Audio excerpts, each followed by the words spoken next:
એવો જ ગુમરાહ કરવા આપણા વિસ્તારની અંદર પણ એક નેતા ફરે છે. સમાજનું નામ લઈને સમાજની વાત કરીને કરે છે, પરંતુ હું તમને કહેવા માંગુ છું કે જ્યારે સમાજની વાત હોય તો આપણા રામસિંહભાઈ રાઠવા સાહેબ હોય કે નારાયણભાઈ રાઠવા સાહેબ હોય, એ બંને વિપક્ષની અંદર હતા. એક કોંગ્રેસમાં હતા, એક ભાજપમાં હતા, પરંતુ રાઠવા સમાજને જ્યારે સમાજનો પ્રશ્ન આવ્યો તો એક મંચ ઉપર આપણા નેતાઓ તે વખતે આવેલા. એમને આપણે તાળીઓથી વધાવવા જોઈએ.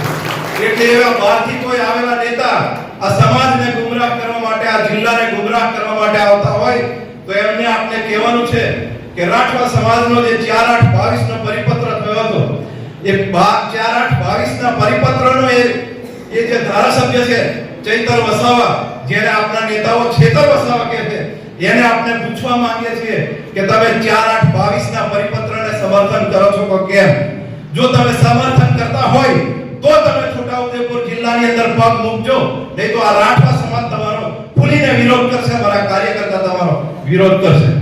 આ પ્રકારની હાલમાં છોટાઉદેપુર જિલ્લાના જે ભારતીય જનતા પાર્ટીના પ્રમુખ રાઠવા ઉમેશભાઈ જે પ્રતિક્રિયા આપી રહ્યા છે સભાની અંદર, અમે જોઈ રહ્યા છે.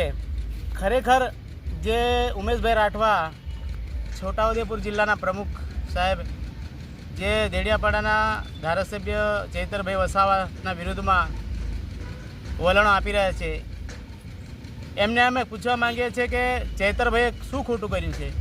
ગુજરાતની અંદર ગમે તે જિલ્લાની અંદર અત્યાચારો થાય છે ત્યારે ચૈતરભાઈ અવાજ ઉઠાવીને બોલે છે. બેન દીકરીને અત્યાચાર થતો હોય ત્યારે પણ ચૈતરભાઈ ખુલ્લેઆમ આવીને સમાજની વચ્ચે આવીને બોલે છે. આજે છોટાઉદેપુર જેવા અનેક જિલ્લાઓમાં જ્યાં જરૂર પડે છે ત્યાં ચૈતરભાઈ, જ્યાં અન્યાય થતો હોય ત્યાં ચૈતરભાઈ બોલે છે. આજે તમે જુઓ છો, તમે આજે સમાજના નેતા છે, તમે પણ આપણે સમાજના રાઠવા સમાજના નેતા છો.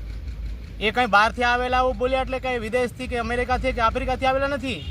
આદિવાસી આ દેશના નાગરિક છે, મૂળ વાસી છે આપણા દેશના. એ આદિવાસી છે, આપણા દેશના આ મૂળ નિવાસી વ્યક્તિ છે. તમે બહારથી આવેલાનો શબ્દ ઉપયોગ કરો છો ને લોકોને ગુમરાહ કરવાના વાતો કરો છો.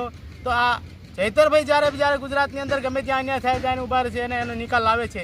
આજે તુરખેડા જેવી મેટરની અંદર ચૈતરભાઈ બોલ્યા છે અને ત્યાં બેન આજે પ્રસ્તુતાને મરણ થયું ત્યારે ચૈતરભાઈ ખુલ્લેઆમ જઈને બોલ્યા છે ત્યાં વિકાસ નથી, ત્યાં રોડ રસ્તાનો વિકાસ નથી, ત્યાં ચૈતરભાઈ ખુલ્લેઆમ પ્રજાના વચ્ચે જઈને બોલ્યા છે. ત્યારે સરકારમાં એનો અવાજ ઉઠાયો, ત્યારે સરકારમાં રજૂઆત કરી, ત્યારે આજે રોડ રસ્તા માટે લાખો કરોડ રૂપિયા ગ્રાન્ટ ફળવાઈ. આજે વિધાનસભાની અંદર અનેક આ ગુજરાતના મુદ્દાઓ સાથે ચૈતરભાઈ બોલે છે. અત્યારે ચૈતરભાઈ આદિવાસી સમાજના નેતા છે, તમે પણ અમારા આદિવાસી સમાજના નેતા છે. એટલે અમે ખાસ આપને સૂચના કરીએ છીએ કે તમે અમારા આદિવાસી લોકોને ગુમરાહ કરવાનું કામ નહીં કરશો. જે તમે કેમ નથી બોલતા? તમારે બી બોલવું જોઈએ ને. આ જે વ્યક્તિ બોલે છે તેને તમે અવાજ દબાવવાની વાત કરો છો. એટલે અમે અમને કહેવા માંગીએ છીએ કે તમે વિચારીને શબ્દોનો ઉપયોગ કરો. છોટાઉદેપુર સહિત રાજ્ય, દેશ અને દુનિયાના સમાચાર જોવા માટે સબસ્ક્રાઈબ કરો તીર સમાચાર અને બેલ આઇકોન જરૂર દબાવો.